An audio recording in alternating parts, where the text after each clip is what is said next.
بہت سے مرد خواتین اپنی عقل سے چلتے ہیں کہ ہمارا جب تک بچہ نہ ہو اس کے دن ہم گزار لیں اور اس میں ہم کسی سے کمپرومائز نہیں کر سکتے. تو اللہ تعالیٰ ناراض ہے, اس میں کمپرومائز کر لیا آپ نے. جب شیخ نے ایک دفعہ کہہ دیا اس کے بعد عقل جھاڑنا یہ شیخ سے تعلق نہیں ہے. جن کی اولادیں نہیں ہیں پوچھو ان سے. ایسے بھی ماں باپ ہیں 3 مہینے شادی کو نہیں ہوئے اور فون کر کے خاتون رو رہی ہیں, شوہر صاحب یہاں رو رہے ہیں کہ اولاد کی ابھی تک خوشخبری نہیں آئی. شادی کو کتنا 5 سال ہو گیا کہ نہیں 3 مہینے ہوئے ہیں. بھائی اللہ اللہ کرو, اس میں آپ اتنا پریشان ہو رہے ہو. اب کوئی نیت سنیے کہ جلدی اولاد اس لیے کہہ رہے ہیں کہ اللہ میری اور ہم سب کی عمر میں برکت دے, جلدی اولاد ہو تاکہ اس کو پہلے دن سے اللہ والا بننے کی میں فکر کروں. جن کی اولاد نہیں ان سے پوچھو. ایک بیوہ خاتون ہیں بہت بوڑھی ہیں, انہوں نے بہت برس پہلے خط لکھا تھا, ان کی اولاد نہیں ہوئی آخر تک اولاد نہیں ہوئی. تو جب شیخ سمجھا بھی دے اور کہہ بھی دے اور یہ کہنا ہے میں اپنے دل کا حال بتانا چاہتا ہوں, آپ کیا اپنے دل کا حال بتائیں گے؟ آپ نے جب ایک دفعہ شیخ نے کہہ دیا تو آپ کے دل میں پھر کوئی خیال ہی نہیں ہونا چاہیے. یہ عقیدت اور محبت کا تقاضا تو یہ ہے. اگر آپ کو اور پھر جائز بات میں شیخ کہہ رہا ہے, ایک شرعی بات بتا رہا ہے. اور یہاں تک اس خاتون نے لکھا جب وہ حیات تھے ان کے شوہر, اور مجھے کہا کہ بڑے حضرت حیات تھے نا تو بڑے حضرت سے دعا کرا دیں کہ ایک بار میں ماں بننے کی صلاحیت مجھے ہو, ایک بار بچہ پیٹ میں آ جائے پھر بھلے ایبارشن ہو جائے, میں یہ مطمئن ہو سکوں گی کہ میں ماں بننے کی صلاحیت رکھتی ہوں. اللہ کی مصلحتیں تربیت اولاد میں لکھا ہے کہ اولاد نہیں ہوتی تو اس کی کیا مصلحتیں, اور آخر میں یہ بھی فرمایا کہ مصلحتیں تلاش نہیں کرنی چاہیے, یہ چند آ گئیں اور اللہ کی مصلحتیں تو پتہ نہیں کتنی ہیں. یہ تو چند دل میں آ گئیں اللہ والوں کو اللہ عطا فرما دیتے ہیں. یہ کیا بات ہوئی کہ بھئی پھر آپ کی محبت شوہر کے ساتھ میاں بیوی کی محبت صرف 1.5 سال کی ہے بس, یا 2 سال کی ہے, پھر بچے کی آپ کو تمنا ہوگی تو اس کا مطلب پھر محبت اب نہیں ہے. یہ سب یہ فلموں کے ڈائلاگ ہیں کہ میں اپنی محبت میں کسی کو شیئر نہیں کر سکتا, تو اولاد کو آپ کچھ نہیں سمجھتے, نعوذ باللہ. یہ تو شریعت کی زندگی ہے نا, اس کو آپ کیسے بدل سکتے ہیں؟ اللہ معاف فرمائے. اولاد کو روکنا کتنا بڑا گناہ ہے, ایک زندہ کو مار دیا آپ نے. اور پھر کبھی کبھی ایسی بات میں کیونکہ سمجھا نہیں سکتا, شرم کی باتیں ہیں. یہ جو ایکشن نکالا ہے کہ بھئی اب جو ہے شادی کے 3 سال تک ہم گھومتے پھرتے رہے بچہ, تو آپ بچے کو مصیبت سمجھ رہے ہو نا بیوقوف, آپ بچے کو نعوذ باللہ عذاب سمجھ رہے ہو نا. پھر آپ کی یہ حرکتیں ناشکری کی وجہ سے اگر پھر اللہ نے بالکل ہی بند کر دیا, پھر تعویذ لینے آؤ گے پھر آ کے نالائق. بڑے انگریزوں کی آئے نقل کرنے والے, کس کی نقل ہے یہ بتاؤ مجھے ذرا؟ کفار کی نقل ہے یہ کہ کچھ عرصے تک اولاد نہیں چاہیے, اولاد بھی چاہیے تو کہاں پولٹری فارم میں پھینک دیتے ہیں جا کر, بس اولاد نہیں چاہیے. تمہارے اماں ابا بھی یہی سوچتے, ان کے اماں ابا بھی یہی سوچتے, تیرا میرا وجود ہوتا. بڑے انگریزوں کے نقل کرنے والے, ہمیں آزادی سکون چاہیے تاکہ ہم محبت کر سکیں, زندگی کا بھروسہ ہے محبت کر سکیں. 20 سال کے تو کینسر کے لاسٹ اسٹیج میں ہاسپٹل میں پڑے ہوئے ہیں, اللہ نے آپ کو نعمت دی, آپ اکڑ کے اندر آ رہے ہو, اور یا تو پھر جواب کہتے ہو جواب پڑھ کر میرا دل باغ و بہار ہو گیا اور میں ہوا پر اڑنے لگا اور مولا کا مزہ آنے لگا, چند گھنٹے کے بعد پھر پھس. ضرورت کیا ہے اپنے دل کی بات بھی بتانے کی؟ بس جب کہنا ماننا ہے چاہے دل رہے یا نہ رہے. دل کیا بیچتا ہے شیخ کی نصیحت کے سامنے؟ اور شیخ کی نصیحت تو اللہ تعالیٰ اور حضور صلی اللہ علیہ وسلم کی باتیں ہیں, تو اللہ تعالیٰ اور نبی صلی اللہ علیہ وسلم کی باتوں میں دل کہاں سے آ گیا؟ اے دل تیرے آگے سوال رکھا ہے, اے دل تیرے آگے سوال رکھا ہے, تیری مانو یا خالق کے دل کی مانو؟ جاؤ جا کے پتا کرو انگریزوں کے اندر یہ ہے یا نہیں ہے.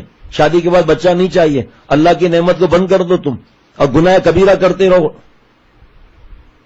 اللہ نے عقل میں بھوسا تو نہیں دیا.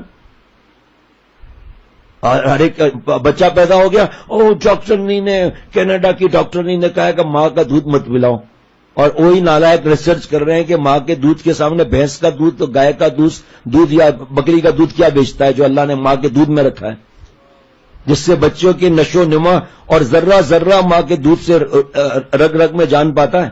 جناب ایسی تربیت ہوتی ہے اس دودھ کے ذریعے. اللہ تعالیٰ نے ماں کی چھاتی سے دودھ کی نہر نکلوا دی, اور تم بڑے آئے کہ وہی نہیں, وہ ڈاکٹر نے کہا اس طرح شیپ کا مسئلہ ہو جاتا ہے, پھر یہ ہو جاتا ہے. ماں کیا نعمت ہوتی ہے اللہ تعالیٰ کی, کیا اللہ تعالیٰ کی نعمت ہوتی ہے. اور تو ماں نہیں بننا چاہتی اور شوہر صاحب باپ نہیں بننا چاہتے, پھر کیا بننا چاہتے ہو؟ الو بننا چاہتے ہو؟ کیوں جوڑتے ہو تعلق شیخ سے؟ پھر یہ تو اللہ کے دشمنوں کی نقل ہے. میں آپ کو کیا بتاؤں، ہمارے اپنے خاندان میں محرم بچیاں ہیں، میری اپنی بیٹی کی اولاد نہیں ہے، اب وہ کیا تڑپتی ہیں، کیا حالات ہیں، کس طرح ہیں، آپ کو کیا بتائیں. آپ ہماری ہمشیرہ کی اولاد آخر تک نہیں ہوئی، بیوہ ہو گئی، بوڑھی ہو گئی. یہ تو اللہ کا احسان ہے، اللہ تعالیٰ نے اب حضرت سے جوڑ دیا، ورنہ کون اپنے بیٹی کو بھی اپنے گھر میں رکھتا ہے. اپنے گھر کی کمی محسوس اللہ تعالیٰ نے نہیں ہونے دیتے. الحمدللہ. ماں بننا، ماں کیا چیز ہے؟ تمہیں ماں نہیں بننا ہے.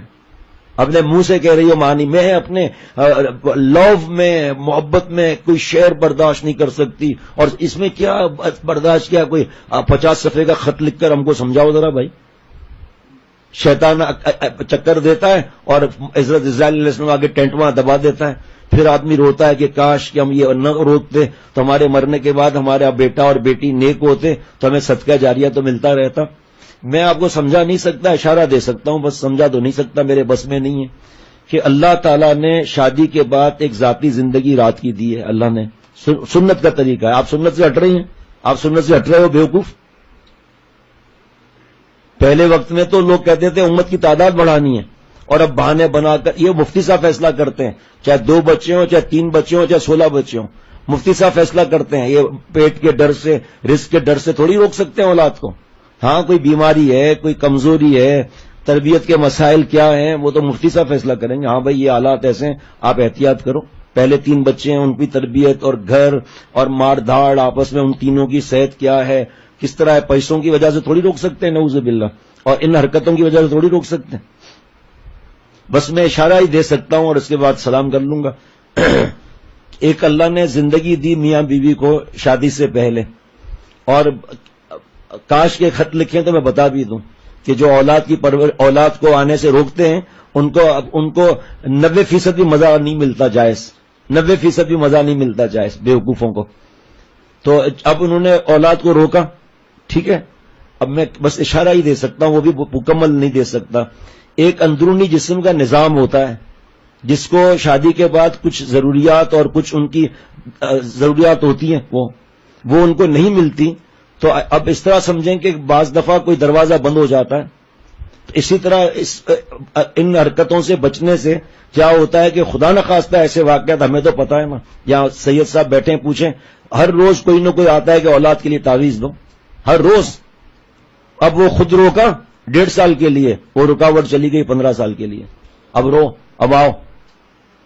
سب بیوقوفی کی حرکتیں ہیں. سر پر ہاتھ رکھ کر رونا چاہیے اور کم از کم 10 نفل پڑھنے چاہیے کہ ہمارے یا تو اللہ تعالیٰ کے عشق میں اڑ رہے ہیں، ایسی زندگی ہے اور اللہ کا شکر ہے اللہ نے گٹر لائن سے نکال دیا اور یہ وہ ہے، سب ایسا ہے، اور یا اپنی چلا رہے ہیں.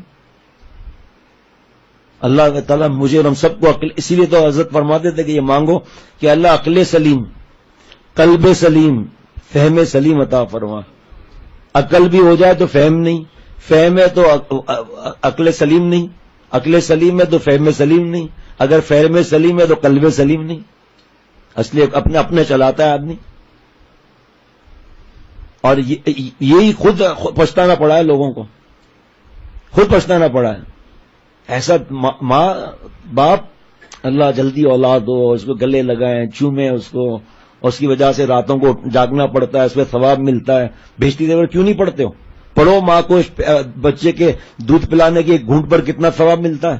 یہ ہم سے ہی کاغذ منگا لو، میاں سے شوہر سے نباہ کرنے کا طریقہ، اس میں حدیث پاک لکھی ہوئی ہے. لاؤ جلدی سے لاؤ بھائی.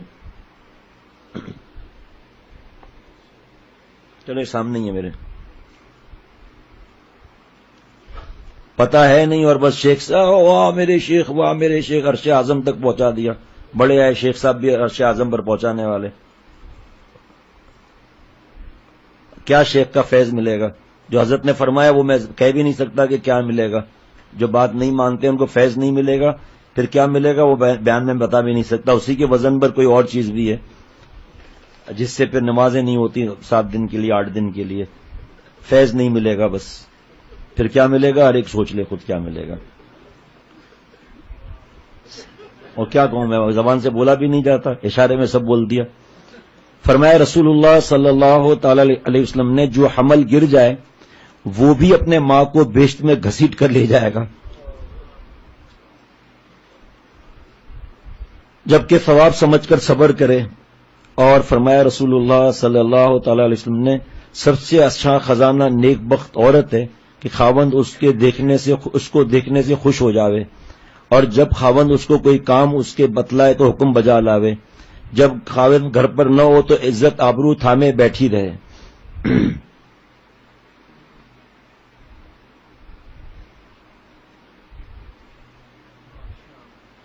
فرمایا رسول اللہ صلی اللہ تعالی علیہ وسلم نے عورت اپنے حالت حمل سے لے کر بچہ جننے اور دودھ چھڑوانے تک فضیلت اور ثواب میں ایسی ہے جیسے اسلام کی راہ میں سرحد کی نگرانی کرنے والا جس میں ہر وقت جہاد کے لیے تیار رہتا ہے، اور اگر اس درمیان میں مر جائے تو اس کو شہید کا ثواب برابر ملتا ہے. فرمایا رسول اللہ صلی اللہ تعالی وسلم نے جب کوئی عورت دودھ پلاتی ہے تو ہر گھونٹ پر پلانے پر ایسا اجر ملتا ہے جیسے کسی جاندار کو زندگی دے دی. جو ماں بچے کو دودھ پلاتی ہے ہر گھونٹ پر ایسا ہے جیسے کسی جاندار کو زندگی دے دی. پھر جب وہ دودھ چھڑاتی ہے تو فرشتے اس کے کندھے پر شاباشی سے ہاتھ مارتا ہے اور کہتا ہے پچھلے گناہ سب معاف ہو گئے، صغیرہ گناہ. اب آگے جو کرے اثر نو کرے، ان میں جو گناہ کا کام ہوگا وہ آئندہ لکھا جائے گا، اور مراد اس سے صغیرہ گناہ ہے، مگر صغائر کا معاف ہو جانا کیا تھوڑی نعمت ہے. اللہ تعالیٰ مجھے اور ہم سب کو، ہماری ماں بہن بہو بیٹیوں کو عقل سلیم، قلب سلیم، فہم سلیم عطا فرمائے، اور یہ دین کے نام سے آگے بڑھ کر اور یہ کفار کے طریقوں کو اپنے کھوپڑی میں لانے سے اللہ بچائے. جا کے پتہ کر لو یہ کفار کی بات ہے یا نہیں ہے. اگر نہ ہو تو صبح کو آ کر مجھے بتا دینا، اب تک انکوائری کر لیں ساری جگہ ای میل بھیج کر. اللہ مجھے اور سب کو عمل کی توفیق عطا فرمائے. میں آپ کو بتا رہا ہوں نا، میرے پاس 4 مہینے 6 مہینے 8 مہینے پر کہ اولاد نہیں ہے، کوئی وظیفہ ہے دعا کر دیں. میں دعا تو کرتے ہیں لیکن شادی کو وقت کتنا ہوا ہے؟ 6 مہینے. بھائی پاگل بھی ہو گیا جو دواؤں کے چکر میں اور ٹیسٹوں کے چکر میں اور وظیفوں کے چکر میں جا رہے ہو. اللہ سے مانگو.